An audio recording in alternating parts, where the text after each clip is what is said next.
Un sector tiene una expectativa en particular sobre la visita del Papa a Cuba y a los Estados Unidos, en particular a Cuba, y no es Cuba ese país, es Venezuela.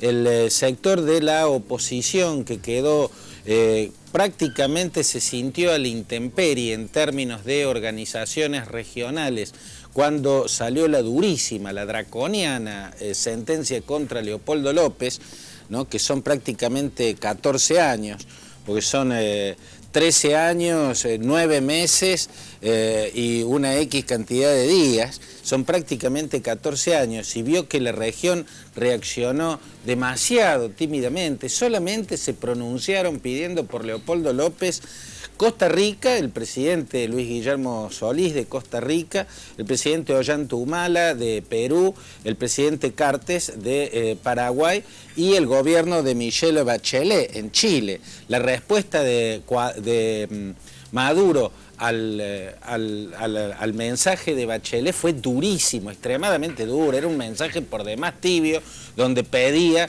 que se cumplieran las cuestiones institucionales de las apelaciones, en el caso de Leopoldo López, hasta ridículo, parecía, la respuesta de Venezuela parecía sacada de un libreto de Groucho Marx, porque acusaba a Chile de injerencia en los asuntos internos de Venezuela, ¿no? Y le dice, porque el gobierno de Venezuela jamás se metería en los asuntos internos de Chile y opinaría sobre, y entra a enumerar un montón de cosas que critica de Chile, diciendo que jamás opinaría al respecto. Parecía hasta en broma, una contradicción gigantesca. La cuestión es que a esa muy tímida reacción de algunos países de la región, en el silencio del resto de la región, bueno, le queda a la disidencia venezolana la esperanza de que el Papa diga algo.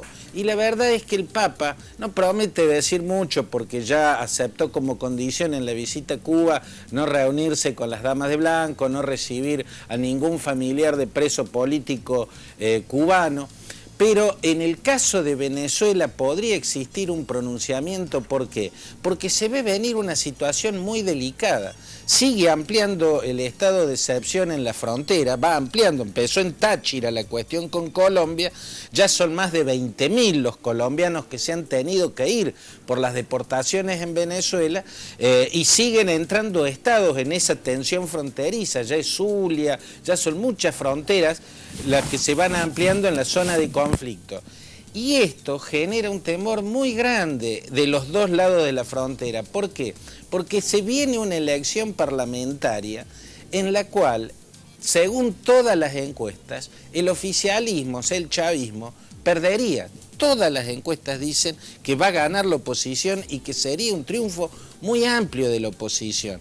Si eso se da, la oposición quedaría en condiciones de convocar a un referéndum revocatorio y sacarlo a Maduro del poder, cumpliendo con la Constitución bolivariana, ¿no? Tal como quería y proponía Enrique Capriles, uno de los líderes de la oposición. Entonces, ahí es donde crece el fantasma de un conflicto con Venezuela.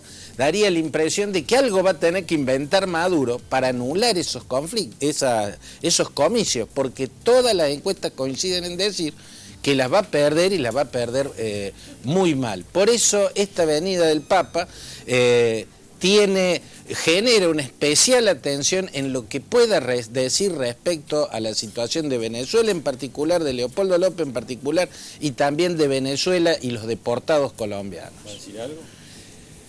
Hasta acá, digo, a mí no me alienta mucho ver, por ejemplo, que le haya aceptado la condición a Raúl Castro de que no recibe damas de blanco, que no recibe ningún familiar de presos políticos, que no recibe nadie que represente la disidencia en Cuba. Esa no es una buena señal. Claudio, muchas gracias. Gracias a vos, Jorge. Seguimos.